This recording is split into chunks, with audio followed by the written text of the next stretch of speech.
Hey, everybody, welcome to the podcast. Hope you're doing great. I'm super excited today to talk to you about a topic that is very near and dear to my heart, and that is how do you get the motivation to change? So, how, if you are not or you feel you're not good at public speaking, how do you find the motivation to change? Because public speaking, again, is one of the biggest fears many people have in life, and yet many people can't seem to find the motivation to change. So we're going to talk a little bit about that today. Something I run into a lot when I'm working with people, when I'm coaching with people.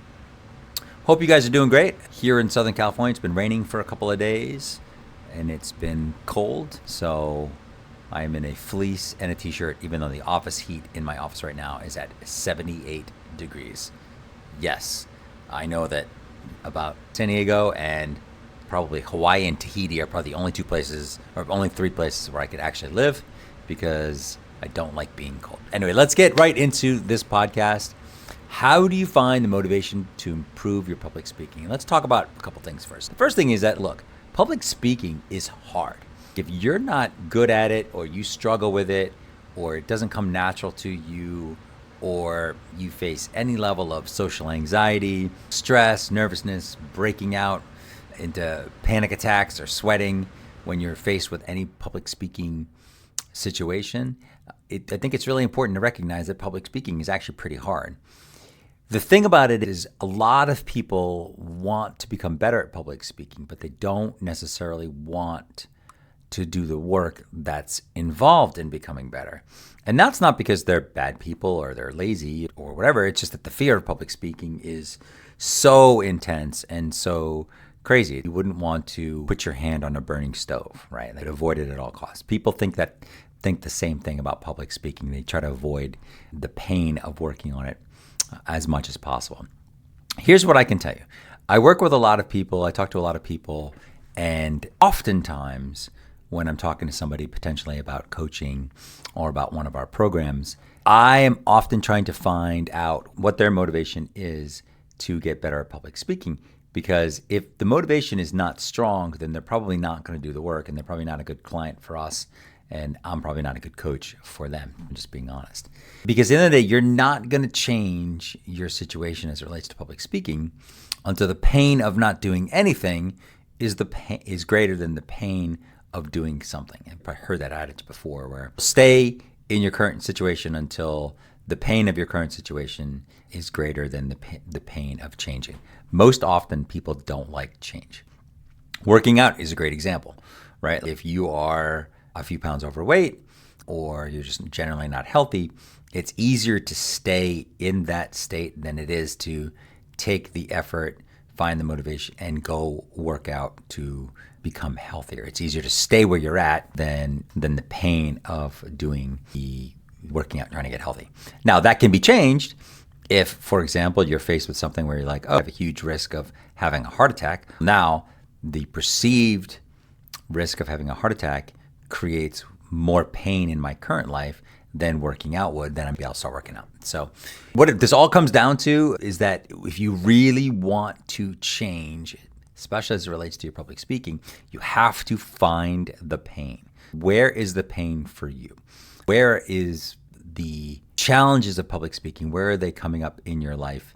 And how is it holding you down? And how is it affecting you? We developed something called the Motivation Matrix. And we're going to talk about this today, where it's a snapshot of every area of your life that's affected by your speaking and your communication skills.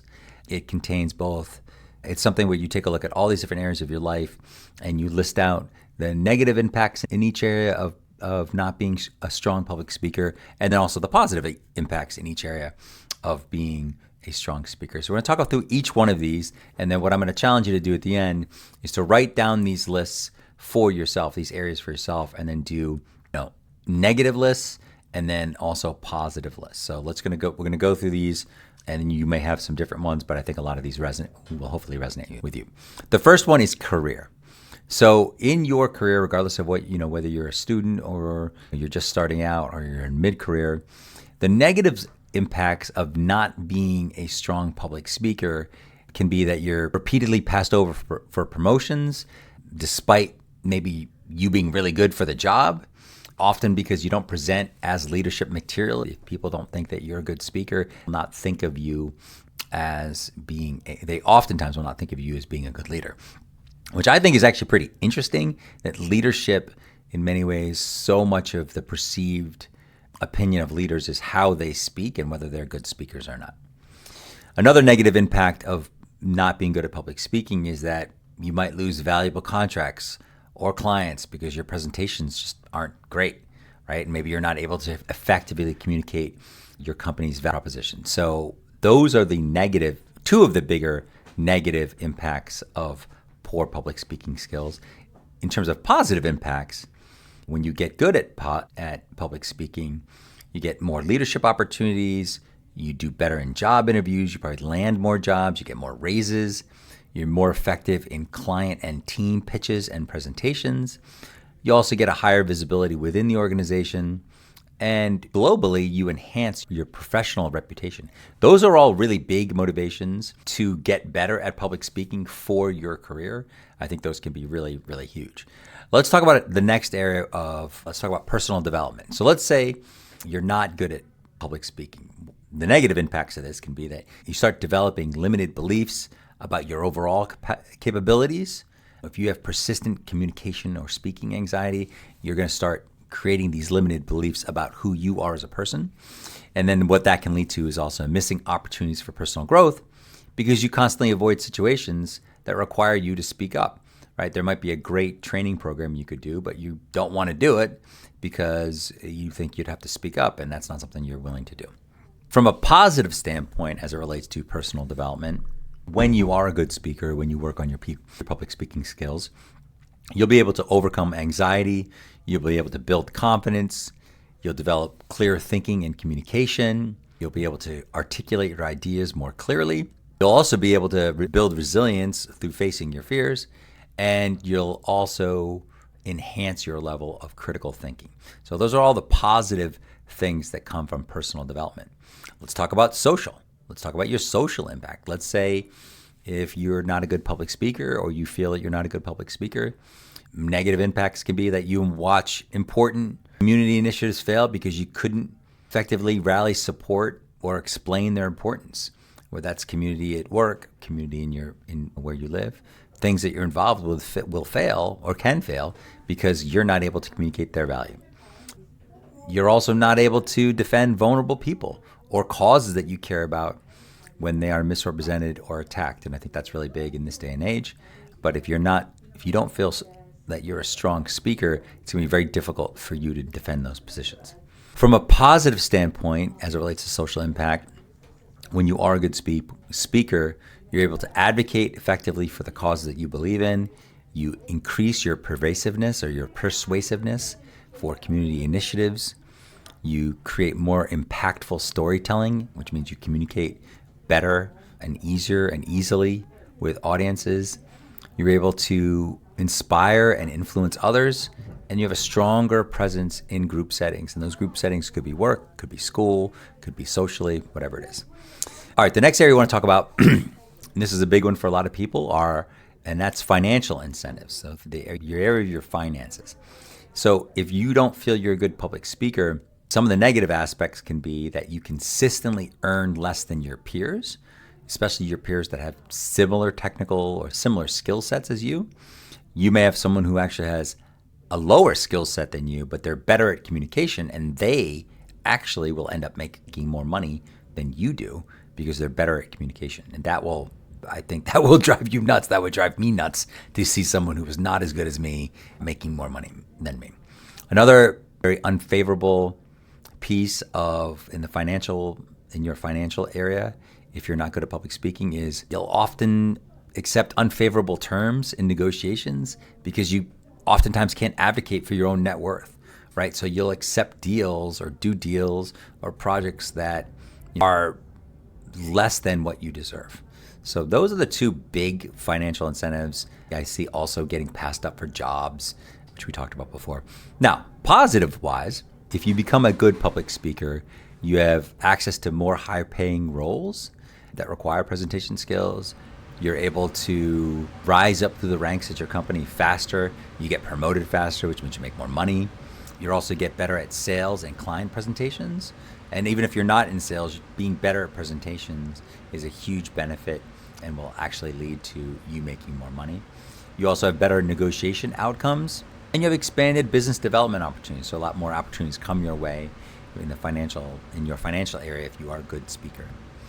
Let's talk a little bit about stepping out of career and professional development. Let's talk about life events and specific situations. So let's say some of the negative impacts of you not thinking you're a good speaker is that certain life events can end up creating an awkward memory at a friend's wedding because you were rambling and uncomfortable sitting at the table, or God forbid you had to give a toast and it didn't go well because you're not comfortable being in front of a crowd. It could be academically, it could be that you're well deserving of a certain degree, but you couldn't defend your thesis properly despite the quality of your research, and you get passed over in that sense. So there's all types of different life events where being good at public speaking is crucial. Now, from the positive motivation side on life events, let's say being good at public speaking and life events is really important to you. Some motivations could be like you've got an upcoming wedding or a toast or a speech, or again, you've got an academic requirement, you've got classroom presentation, you're defending your thesis. Let's say you're taking on community leadership roles, or you've got family or cultural ceremonies coming up. Or if you are in your career, you're transitioning to a more public facing role, those would be some of the motivations in the life events category for you to become a better public speaker. So those could be something that can be really important. I want to talk a little bit about personal barriers, because I think this is one that comes up a lot, and it's not one that gets addressed that often, quite frankly. And I want to address it. So as human beings, we all put our own personal barriers on our lives, right? And so some of the negative impacts of not being a good speaker or not thinking you're a good speaker is you start maybe developing resentment and burnout because everyone around you starts getting credit for your ideas because you can't articulate them confidently, or people pass you and they get raises and they get accolades, they get leadership positions. And what ends up happening is you suffer in silence, and you'll often suffer in silence through workplace mistreatment, oftentimes because confrontation feels too intimidating. You're not comfortable speaking up in front, so you just keep taking things, right? So when you're able to overcome these personal barriers, or some of the motivation to do when you think of this area is that think of these as being statements. I can finally speak up in meetings instead of letting others take credit for my ideas. I can stand up to my boss when I'm being overworked instead of silently accepting it. I can confidently disagree with dominant personalities in group settings. I can speak at my parents' party without completely falling apart in front of my friends. I can go to a wedding and hold a conversation with someone at a wedding table. So those are all areas of personal barriers that can serve as motivation to become better at public speaking. There are a few more areas I want to go through. Relationships. So relationships, there are many negative impacts of poor public speaking. Oftentimes, it's missing potential romantic connections because your anxiety prevents you for initiating or sustaining engaging conversations with somebody you might be interested in. Now, I've been married for 22 plus years, so I barely remember dating, but I do remember those times when I really wanted to potentially ask somebody out, and I didn't because I was afraid to, because I was scared of the way I was going to sound when I asked them out. So this is the second one, is I developed a pattern of conflict avoidance in relationships, which then led to me never asking anybody out. And I, quite honestly, the reason I married the love of my life is because I found the courage to talk to her. She lived in my neighborhood. I ran into her when she was moving in. I found the courage to talk to her. I left a note on her car. I found the courage to ask her on a date. And here we are 22 years later. It'll be 23 this year, and it couldn't be better. But that all could have very easily not happened if I hadn't worked on my public speaking. I would have been too afraid to talk to her. I would have walked right past her. So when you think of relationships, some of the positive motivations can be like, hey, I can ask somebody out I'm interested in without stumbling over my words. I can have deeper conversations with new people instead of awkward small talk. I can give a heartfelt wedding toast for my best friend. I can express my feelings clearly during relationship conflicts. And I can connect more authentically with strangers at networking events. Those are all great motivations when you think of your relationships. Think of the last one I want to go into is life-changing moments, right? So when you think of these are like moments. So negative impacts of not being good at public speaking or not being comfortable is like you live with a regret if you fail maybe to properly express gratitude to someone or express love during once in a lifetime moments. Maybe you watch your child receiving inadequate support or services, and that's because you couldn't effectively advocate for their needs when you meet with authorities or school officials or whatever it is. And that one's really tough, is that you maybe see your child get less than what they deserve because you as their parent are unable to articulate what they need. Or let's say you don't have kids, maybe you're young in your career and you've got older parents, you need to help them, but you're not good at public speaking, and your parents get less than they deserve in terms of care or maybe medical treatments or whatever because you're not able to articulate exactly what they need or stand up for them. So, as it relates to life-changing moments, the positive motivations around these can be like, hey, I can deliver my own wedding vows instead of just reading something generic. I could probably thank people in my life that are most important to me. I can effectively advocate for my child during school meetings. I can speak at my high school reunion and show how far I've come. And I can record meaningful video messages for my kids to watch or my friends to watch, right? So these are all different areas for you to find motivation to improve your public speaking. Because oftentimes people will think that public speaking, the motivation really is only just to get better at work. And yes, should you become better at public speaking to get better at work? Definitely. But that's not the only one. I think we just talked about a whole bunch of different ones. So what I would suggest you do is use this motivation matrix. Feel free to email me and I'll send you a copy of one. My email is jim@happytospeak.com. But think of the areas of your life: career, personal development, your social impact, financial incentives, your specific situations or life events, overcoming personal barriers, relationships, and life-changing moments. Think of all those different areas and write out in each area what are the negative impacts. And you don't have to write a ton, but write out one or two negative impacts of not doing anything. And then what are the positive impacts? Because again, public speaking is a skill that can be learned and can be developed, and you can become an amazing public speaker, but you're probably not going to do it until the pain of not doing it is worse than the pain of actually doing something. And because it's such a huge fear for a lot of people, they don't want to take the risk that it's going to be hard.